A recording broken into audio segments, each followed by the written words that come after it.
E os sintomas também, às vezes, são negligenciados, o da endometriose mais, mas do mioma também, que ele é caracterizado por um fluxo menstrual mais intenso. Isso pode ser no volume, que é aquela paciente que ela chega a usar fralda para poder segurar o sangramento, ou então ela usa um absorvente interno e um externo para poder dar conta do sangramento.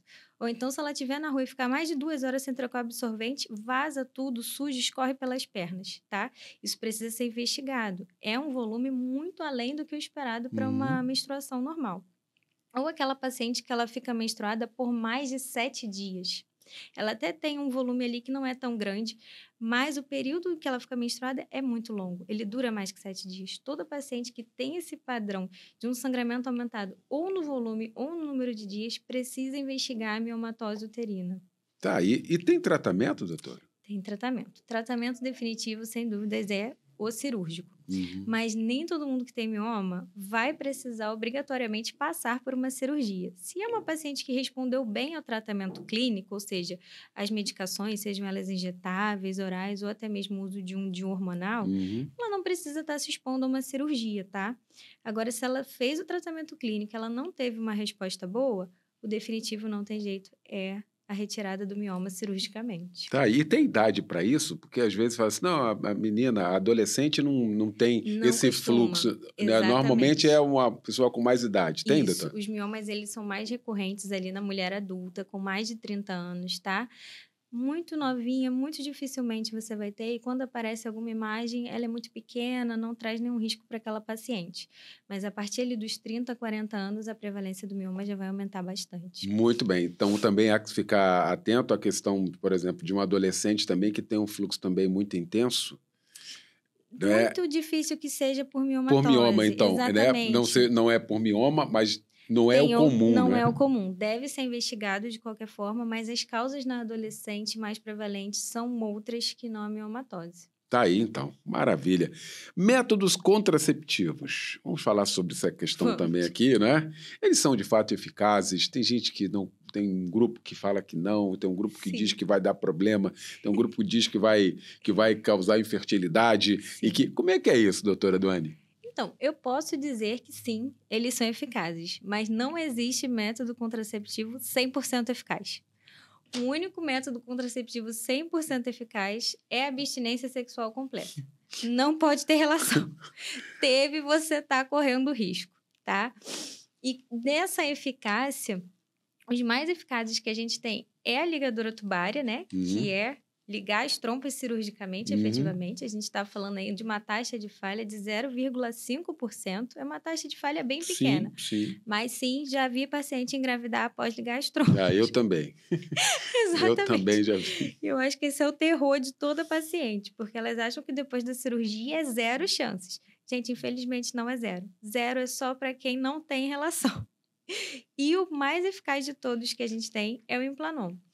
E ele é muito interessante porque ele pode ser colocado no consultório. É um implantezinho que você coloca nessa região do braço, aproximadamente do tamanho de um fósforo, e ele tem uma taxa de falha de 0,05, ou seja, mais eficaz que a laqueadura tubária. Meu Deus! Exatamente, bem mais. E sem ter aquela questão da internação, de passar pelos riscos de uma cirurgia. Então, se você tiver que escolher entre ligar as trompas e o Implanon, eu considero que o Implanon ele é mais seguro e oferece menos risco para o paciente do que uma cirurgia. Tá aí. A colocação é simples, doutor? É simples, é um implante, você faz uma anestesia local, aqui nessa região do antebraço, pode ser no consultório mesmo, não precisa de sedação, anestesia, nada. E você insere o implante logo abaixo da pele.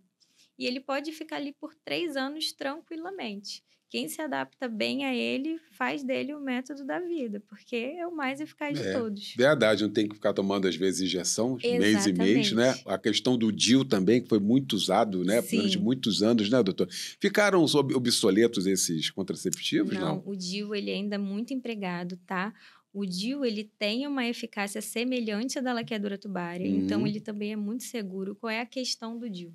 Tem paciente que coloca o DIU e esquece da vida, fica 2, 3 anos sendo ginecologista. E aí, quando ela vai fazer ultrassom, o DIU tá o quê? Fora do lugar.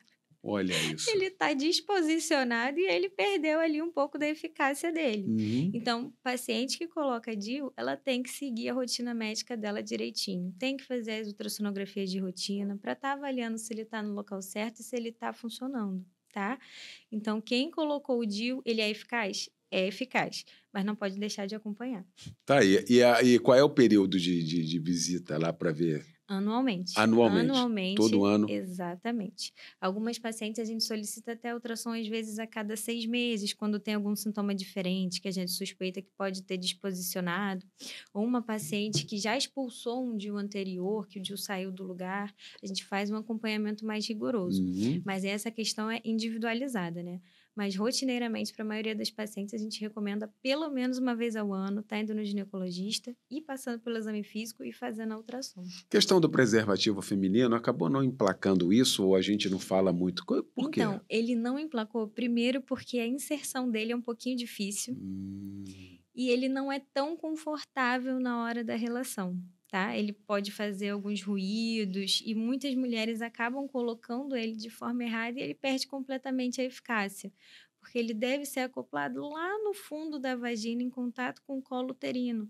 E às vezes essa inserção de fora para dentro ali, ela não é fácil tecnicamente de ser feita. É. Quando inserido adequadamente, é eficaz, é um método eficaz.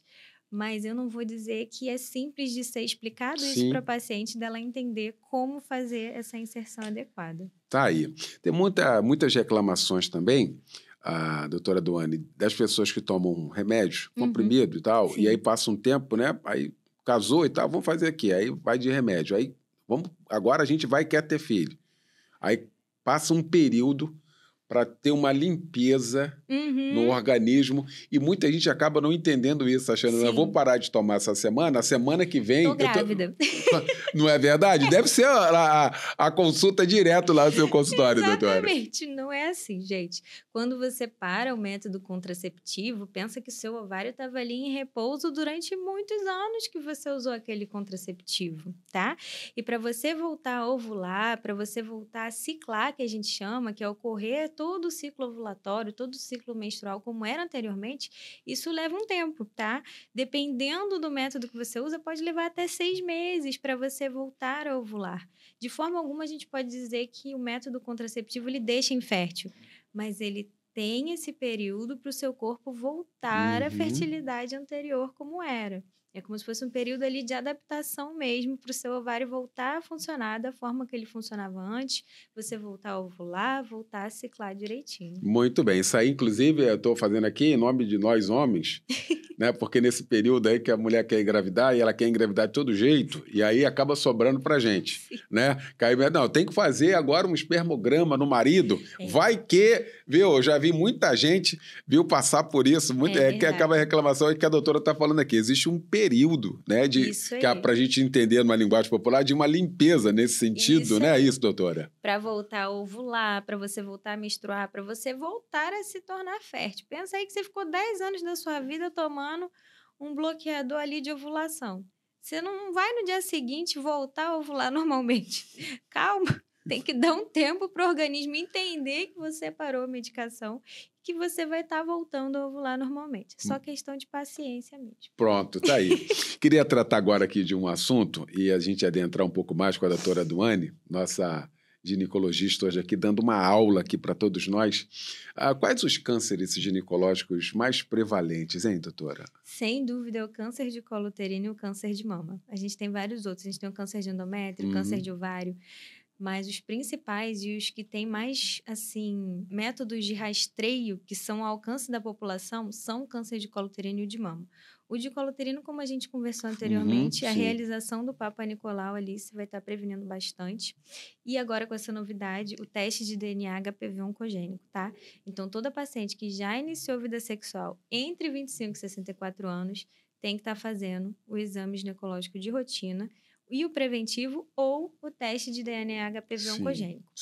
Sobre o câncer de mama. O mais simples possível, gente, a mamografia. Tem no SUS, o acesso, às vezes, é dificultado pela clínica da família, a gente sabe disso. Verdade. Mas também tem outras formas de você conseguir, mesmo que seja particular, não deixe de fazer sua mamografia, tá? Pode ser realizado por pacientes com mais de 40 anos, mas a gente tem que prestar atenção também em pacientes com fatores de risco. Essas pacientes, elas têm que começar o rastreio mais cedo que a população geral. Questão de família? Exatamente. Tem alguém na família que teve? Alguém na família que teve, principalmente se você teve um homem na família que teve câncer de mama. Isso aumenta muito o seu risco. Que é raro, mas tem também. Exatamente. Né, doutora? Tem também no homem. Se você tem algum homem da sua família que teve câncer de mama, você é um paciente de risco. Ou então aquela família que a mãe teve câncer de mama, a irmã teve câncer de mama. Esse perfil de pacientes, eles devem começar o rastreio por volta dos 35 anos. Olha isso. 5 anos antes do que a população geral. Então, tem que ter atenção na consulta, a gente sempre saber o histórico familiar desse paciente. Senão, você vai comer mosca e vai começar o rastreio dela tarde demais.